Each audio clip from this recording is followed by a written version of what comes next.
Salut, c'est Rebecca. Aujourd'hui j'avais envie de vous faire une petite vidéo un peu différente de d'habitude. Vous allez voir, avant de commencer je vous rappelle que vous pouvez télécharger gratuitement ma formation sur les scènes en cliquant sur le lien qui s'affiche dans la description de cette vidéo. Donc allez-y, ça vous donnera plein de conseils pour écrire les scènes de votre roman, pour les corriger, pour les améliorer et voilà, écrire un roman dont vous serez fiers à la fin. Donc elle est gratuite, allez-y et cliquez simplement dans la description de cette vidéo. Alors, en quoi est-ce que cette vidéo, elle va être un petit peu différente de d'habitude? Ce que je me propose de faire, c'est de ne pas vous donner de conseils d'écriture aujourd'hui, mais de vous parler d'un livre, d'un roman que j'ai lu il n'y a pas très longtemps, parce qu'il y a à peu près 15 jours, j'ai ouvert pas ma bibliothèque, mais j'ai ouvert ma boîte aux lettres, et là, j'ai eu la surprise de découvrir un roman que m'ont envoyé les éditions Grasset. Alors, ils avaient déjà fait ça il y a quelques temps, et j'avais eu déjà la joie de pouvoir lire des romans comme ça qu'on m'a envoyé, puis de les commenter aussi sur le blog. Si vous suivez depuis quelques temps, vous avez certainement vu passer ces chroniques de livres et là j'étais vraiment heureuse de découvrir ce livre, d'autant plus que en fait c'était un moment où je venais de terminer un roman, je savais pas trop dans quoi j'allais me relancer, alors je me suis dit chouette, voilà un livre gratuit dans ma bibliothèque, dans ma boîte aux lettres et voilà un livre de plus, et d'autant plus que en fait il s'agit d'un roman d'une auteure que j'ai déjà lu plusieurs fois. J'ai déjà lu 2 romans de cet auteur, donc il s'agissait de Chambre 2 et de Mon Amour. C'est des romans de Julie Bonny et j'avais beaucoup aimé aussi ces romans, donc voilà, j'étais contente de découvrir son nouveau roman qui va sortir le 5 octobre. Donc voilà, j'ai eu en avant-première en plus et dédicacé. Il s'appelle Alice et les orties. Donc voilà, j'ai une petite dédicace au début. Voilà, ça fait toujours plaisir et voilà, du coup voilà, j'avais envie de partager avec vous cette lecture. Alors ce que je vais faire, c'est en fait c'est un tout petit roman qui fait à peu près une 150 pages. La particularité, c'est qu'il est illustré, donc voilà, par Robin Fex. Et voilà, au fil des pages, on trouve des petits dessins comme ça qui permettent d'illustrer le livre.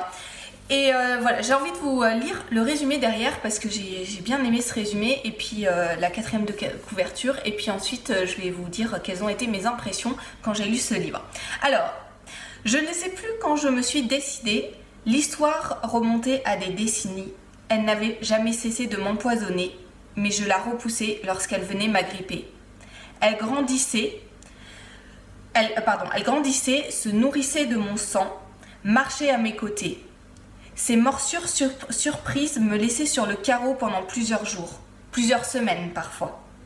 J'aurais pu continuer, amputée de l'existence, à la fuir, sur mes rotules blessées, sans répit, sans espoir. Pourtant, je me suis décidée. Parce que le silence tue, que la honte étouffe, Alice se met en quête des mots pour écrire son récit, pour l'évincer une fois pour toutes de sa vie. Sur son chemin, elle croise des monstres, des morts, des personnages loufoques.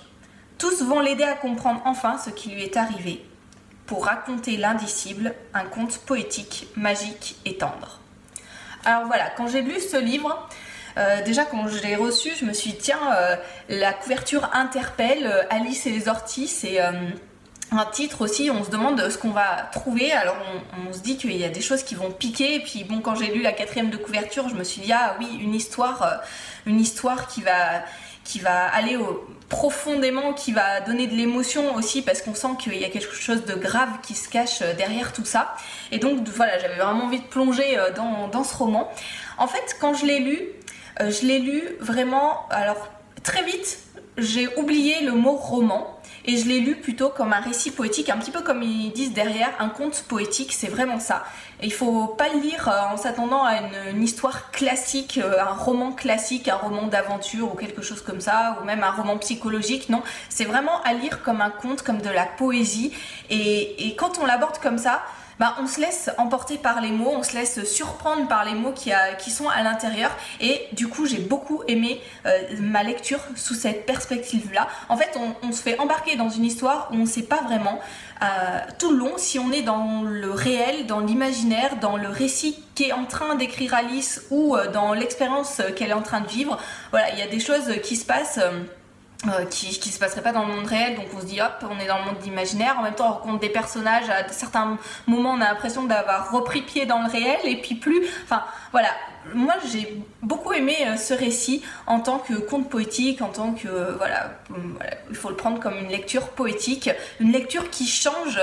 C'est pas le type de roman que j'ai l'habitude de lire comme ça spontanément. Voilà, moi j'aime bien les romans longs, celui-là est déjà un petit peu court, et puis les récits d'aventure voilà, qui entraînent dans le monde réel et tout, mais j'aime aussi la poésie, c'est vraiment quelque chose qui me plaît, et voilà, en tant que tel, en tant que récit poétique, en tant que conte poétique, je trouve que c'est un très beau conte qui est plein d'émotions.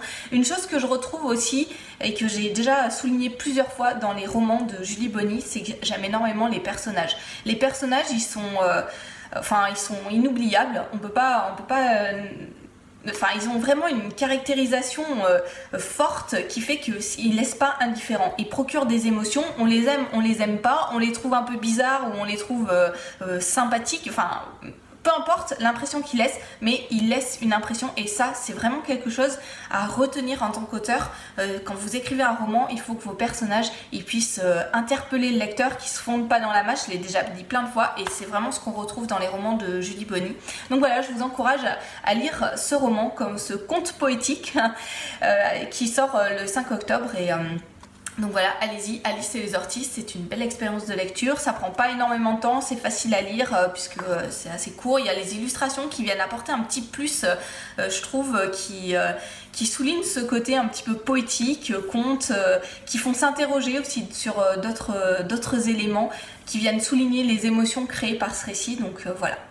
Alice et les orties de Julie Bonny, que j'ai eu le plaisir de découvrir dans ma boîte aux lettres et de lire très rapidement derrière.